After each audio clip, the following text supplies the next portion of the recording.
বিসমিল্লাহির রহমানির রহিম। আসসালামু আলাইকুম সুপ্রিয় শিক্ষার্থী, আশা করি আপনারা ভালো আছেন। আবারও আমি আপনাদের সাথে অনলাইন ক্লাস নিয়ে হাজির হলাম। আমি রাজশাহী সরকারি টিচার্স ট্রেনিং কলেজের পক্ষ থেকে আপনাদের আজকে ক্লাস দেখার জন্য আমন্ত্রণ জানাচ্ছি। আজকে আপনাদের সাথে এমএডের শিক্ষার্থী যারা child and adolescent psychology, physiological change and the role of endocrine system এই বিষয় নিয়ে কথা বলবো।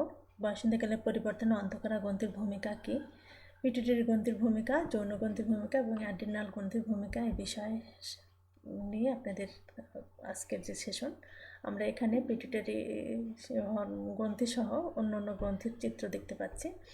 পিনিয়াল গ্রন্থি, যেটা হচ্ছে আমাদের মস্তিষ্কের মধ্যেই থাকে। পিটুইটারি গ্ল্যান্ডও কিন্তু মস্তিষ্কের পুরো মস্তিষ্কের ঠিক মাঝামাঝি অবস্থান, একটু নিচে অবস্থান করে, হাইপোথ্যালামাসের ঠিক নিচে।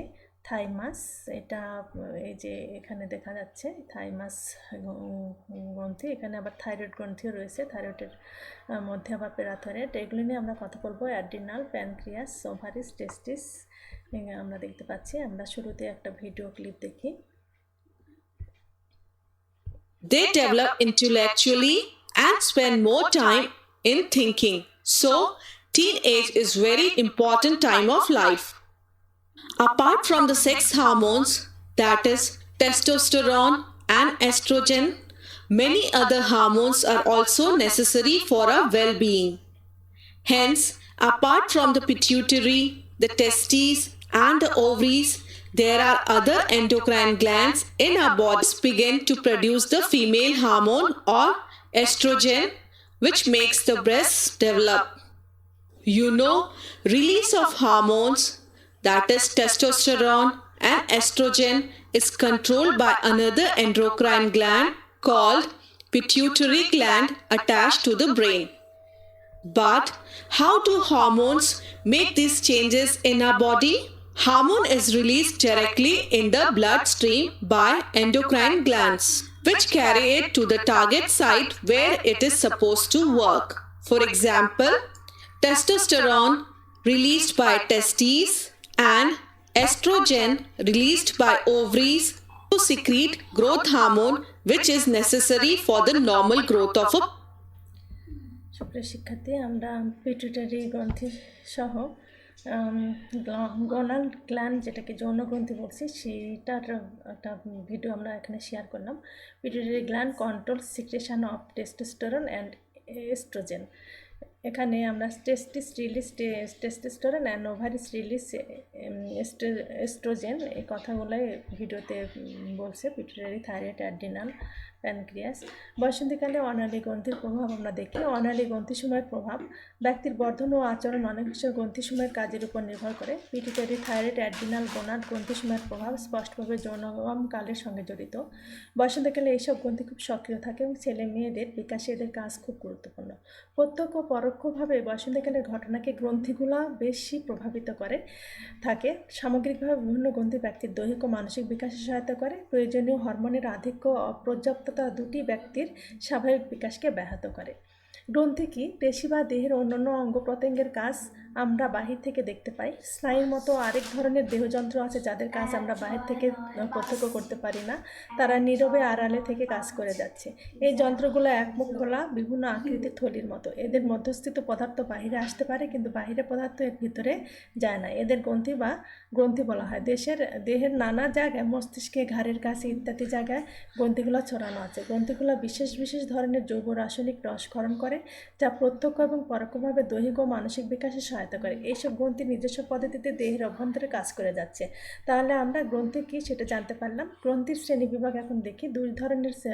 দুই ভাগে ভাগ করা যায়, একটা স্বনালী এবং অনালী। স্বনালী গ্রন্থি যার সঙ্গে নালী যুক্ত রয়েছে, যেমন নালা গ্রন্থি, পাচক গ্রন্থি, অগ্নাশয়, যকৃৎ, ধর্মগ্রন্থি, অশ্বগ্রন্থি। স্বনালী গ্রন্থি, যেসব গ্রন্থির সঙ্গে কোনো নালী নেই সেগুলিকে অনালী গ্রন্থি বলা হয়। এইসব গ্রন্থি সরাসরি রক্তে মিশে যায়। এই গ্রন্থিগুলোর ক্ষরণ আভ্যন্তরীণ বলে এগুলোকে অন্তঃক্ষরা গ্রন্থিও বলা হয়। পিটুইটারি, থাইরয়েড, অ্যাড্রিনাল এগুলি অনালী গ্রন্থি। গ্রন্থি নিঃসৃত রস খুবই ক্ষমতা সম্পন্ন জৈব রাসায়নিক পদার্থ। এই রসকে আমরা হরমোন বলছি। তাহলে গ্রন্থির নিঃসৃত রসই হচ্ছে হরমোন। পিটুইটারি গ্রন্থি আমাদের বুদ্ধি বিকাশে, দেহের গঠন ও সুস্থতা আচরণের ক্ষেত্রে সবচেয়ে বেশি গুরুত্বপূর্ণ ভূমিকা পালন করে। এই গ্রন্থির আরেক নাম হাইপোফিসিস। মাথার মাঝামাঝি গুরু মস্তিষ্কের নিচে এই গ্রন্থি অবস্থিত। এর আকার একটি মটর দানার মতো। এই গ্রন্থির নিজস্ব ক্রিয়া ছাড়া অ্যাড্রিনাল, থাইরয়েড এবং যৌনগ্রন্থির কাজ নিয়ন্ত্রণ করে, তাই একে প্রভুগ্রন্থি বলা হয়, মাস্টার গ্ল্যান্ড বলা হয়। কোনো কারণে এই গ্রন্থিগুলোর ক্ষরণ কমে গেলে পিটুইটারি একটি উপযুক্ত হরমোন উৎপাদন করে দুর্বল গ্রন্থিটিকে স্বাভাবিক করে তোলে। তাহলে এই ইম্পর্টেন্ট জিনিসগুলো আমরা জানলাম। এখানে পিটুইটারি গ্রন্থির অবস্থান দেখাচ্ছে হাইপোথ্যালামাসের ঠিক নিচে। আমরা এই জায়গায় আরও স্পষ্টভাবে দেখতে পাচ্ছি। সুপ্রিয় শিক্ষার্থী, পিটুইটারি দুটিরও প্রধান অংশ রয়েছে, সুমুখ্য ভাগ এবং পশ্চাৎভাগ। সুমুখ্য ভাগ হতে উল্লেখযোগ্য 6টি হরমোন নিঃসৃত হয়। এই হরমোনগুলো প্রতিটি ভিন্ন ভিন্ন কাজ করে থাকে। থাইরয়েড উদ্দীপক হরমোন থাইরয়েড গ্রন্থির বৃদ্ধি করে এবং ক্ষরণকে উদ্দীপ্ত করে। কর্টিকোট্রপিন অ্যাড্রিনাল গ্রন্থির বিকাশ ও বৃদ্ধিতে সাহায্য করে। এই হরমোন অ্যাড্রিনাল কর্টেক্সের ক্ষরণে সাহায্য করে। বর্ধন হরমোন শরীরের গঠন ও আকৃতি নিয়ন্ত্রণ করে। এই হরমোনের অতিরিক্ত নিঃসরণে ব্যক্তি অস্বাভাবিক লম্বা হয়। অল্প বয়সে কেউ 7 থেকে 9 ফুট পর্যন্ত লম্বা হয়ে যেতে পারে। অস্বাভাবিক উচ্চতা, বিরাট আকারের হাত পা, চোয়াল, বিশাল দেহ এই হরমোনের আধিক্যের ফলে হয়। দৈহিক গঠন দৈত্যাকার হলে এরূপ ব্যক্তি অনেক সময় দুর্বল হয়। আবার এই হরমোন প্রয়োজনের তুলনায় কম নিঃসৃত হলে ব্যক্তির দেহের গঠন বাড়ে না, সে বেটে ও গোলাকার হয়। ফলিকল উদ্দীপক হরমোন ও লিউটিনেজিং হরমোনকে গোনাডোট্রপিক হরমোন বলা হয়। এই হরমোন মানুষের যৌনতার সামগ্রিক। আমরা এখানে 6 ধরনের হরমোন দেখছি সুমুখ্য ভাগ থেকে, সেটা আলোচনা করলাম। বিপাকে নিয়ন্ত্রণ করে এবং যৌনগ্রন্থির ক্ষরণকে উদ্দীপ্ত করে। বয়সন্ধিতে এই হরমোন নিঃসৃত না হলে বা অতি অল্প মাত্রায় নিঃসৃত হলে নারী দেহে ডিম্বাশয়ের পূর্ণ বিকাশ হয় না। বয়সন্ধিকালে বর্ধন হরমোন, গোনাডোট্রপিক হরমোনের স্বাভাবিক ক্ষরণ ব্যক্তির জন্য অত্যাবশ্যক। প্রোলেকটিন নামক হরমোন স্ত্রী দেহে স্তন ও দুগ্ধ উৎপাদন এবং মাতৃসুলভ আচরণ সৃষ্টিতে সাহায্য করে। পশ্চাৎভাগ হতে নিঃসৃত 2টি গুরুত্বপূর্ণ হরমোন হলো অ্যান্টিডিউরেটিক এবং অক্সিটোসিন। অ্যান্টিডিউরেটিক শরীরের তরল পদার্থের পরিমাণ নিয়ন্ত্রণ করে। এই হরমোনের ক্ষরণ কম হলে শর্করাহীন বহুমূত্র রোগ হয় এবং শরীরে পানির অভাব দেখা দেয়। অক্সিটোসিন সন্তান প্রসবের সময় জরায়ুর সংকোচন প্রসারণে সাহায্য করে। আমরা এখানে দেখতে পাচ্ছি যে অক্সিটোসিন হরমোন এবং অ্যান্টিডিউরেটিক হরমোন এখানে।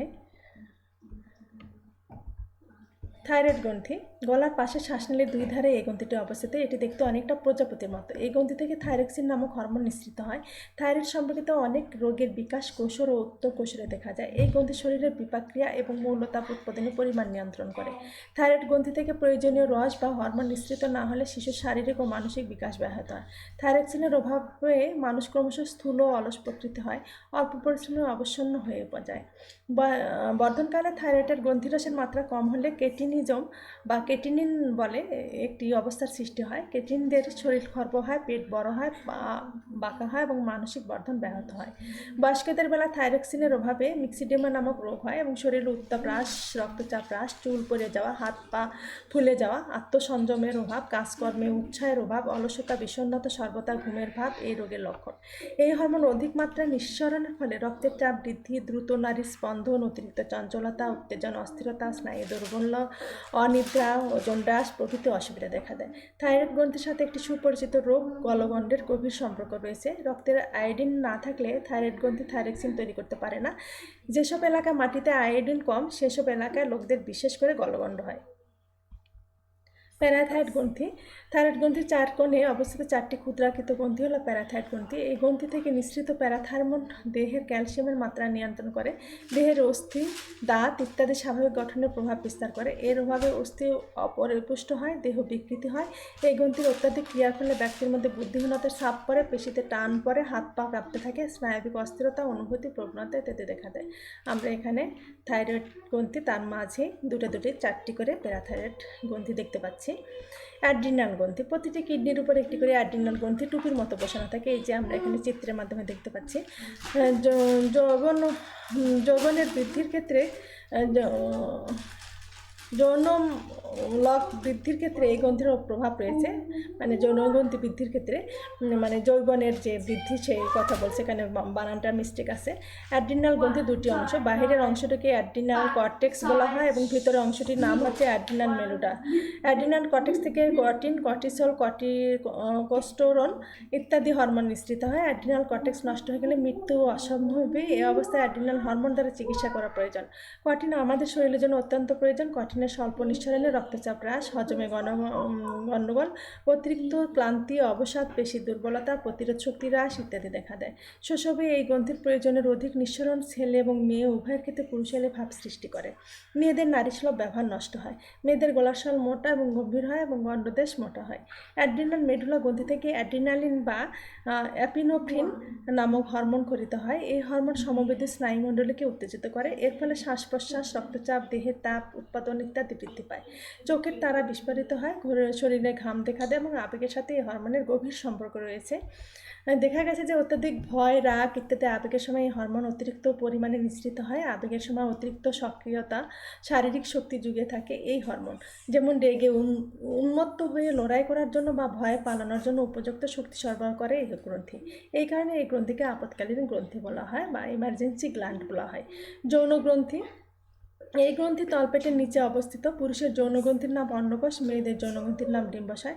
এই গ্রন্থির নিঃসরণ হরমোন পরোক্ষ যৌন বৈশিষ্ট্যের সৃষ্টি করতে সাহায্য করে এবং এই হরমোনের প্রভাবে বয়সন্ধিকাল যৌন লক্ষণ প্রকাশ পায় এবং যৌন কামনার সৃষ্টি করে। আমরা এখানে দেখলাম যে ফিমেল এবং মেল যে গ্ল্যান্ড থেকে আমরা ভিডিওর মাধ্যমে কিন্তু আমরা এই গ্রন্থি নিয়ে আলোচনা শুনেছি। অগ্নাশয়, মূত্রাশয়ের কাছে অবস্থান। অগ্নাশয়ের ভিতরে অবস্থিত আইল্যান্ডস অফ ল্যাঙ্গারহ্যান্স থেকে ইনসুলিন নামক হরমোন উৎপন্ন হয়। ইনসুলিন রক্তে শর্করা পরিমাণ নিয়ন্ত্রণ করে। ইনসুলিনের অভাবে রক্তে শর্করা বাড়ে এবং মূত্রের সাথে শর্করা বের হয়। এতে কাজ করার শক্তি কমে যায়, মানসিক অবসাদ ও বিরক্তি আসে, চিন্তা শক্তি হ্রাস পায়। অগ্নাশয়ের একটি অংশ অনালী, অপরটি হচ্ছে স্বনালী হিসেবে কাজ করে। যে আমাদের এখানে প্যানক্রিয়াস, এটা আইল্যান্ডস অফ ল্যাঙ্গারহ্যান্স, এটা এই জায়গাটায় বলছে দুইভাবে কাজ করে, একটা অনালী এবং অপরটি স্বনালী হিসেবে। পিনিয়াল গ্রন্থি, এই গ্রন্থি মস্তিষ্কের মাঝখানে অবস্থিত। এর কাজ সম্পর্কে সঠিকভাবে এখনও জানা যায়নি। 7 বছর বয়স থেকে এই গ্রন্থি ক্ষয় পেতে থাকে। জানা মতে এই গ্রন্থির হরমোন দৃষ্টি শক্তি প্রখর করে, দৈহিক বৃদ্ধিতে সাহায্য করে। তাহলে সুপ্রিয় শিক্ষার্থী, আমরা অন্তঃক্ষরা গ্রন্থির ভূমিকা কি বয়সন্ধিতে পরিবর্তনে, অন্তঃক্ষরা গ্রন্থিগুলো নানাভাবে ব্যক্তির সুষম বিকাশে সাহায্য করে। কৈশোর বা বয়সন্ধিকালে এদের প্রভাব উল্লেখযোগ্যভাবে দেখা যায়। দেহযন্ত্র, মানসিক প্রক্রিয়া সব কিছুরই উপরে এদের প্রভাব সুস্পষ্ট। এসব হরমোন দৈহিক বিকাশ ছাড়া ব্যক্তির বুদ্ধি, অনুভূতি, যৌন জীবন এবং তার ব্যক্তিসত্তার উপর বিশেষভাবে প্রভাব বিস্তার করে। প্রিয় শিক্ষার্থী, আজকের আলোচনা থেকে আপনারা গ্রন্থির যে অন্তঃক্ষরা গ্রন্থির ভূমিকা কী এই বিষয়ে আপনারা বুঝতে পারলেন এবং আরও যদি কিছু জানার থাকে তাহলে আমরা নেক্সট ক্লাসে এই বিষয় নিয়ে বিস্তারিত জানব। আশা করি আপনাদের আজকে যে আলোচনা, এখান থেকে আপনাদের যা সিলেবাস এবং আপনাদের পরপর 3টা ক্লাস এখানে হলো, বয়সন্ধিকালের শারীরিক মানসিক পরিবর্তন, ধারণা, এবং আজকে যে ক্লাসটা হলো ফিজিওলজিক্যাল চেঞ্জে অন্তঃক্ষরা গ্রন্থির ভূমিকা কী। ভালো থাকবেন সবাই, দোয়া করবেন। এ পর্যন্ত, আসসালামু আলাইকুম।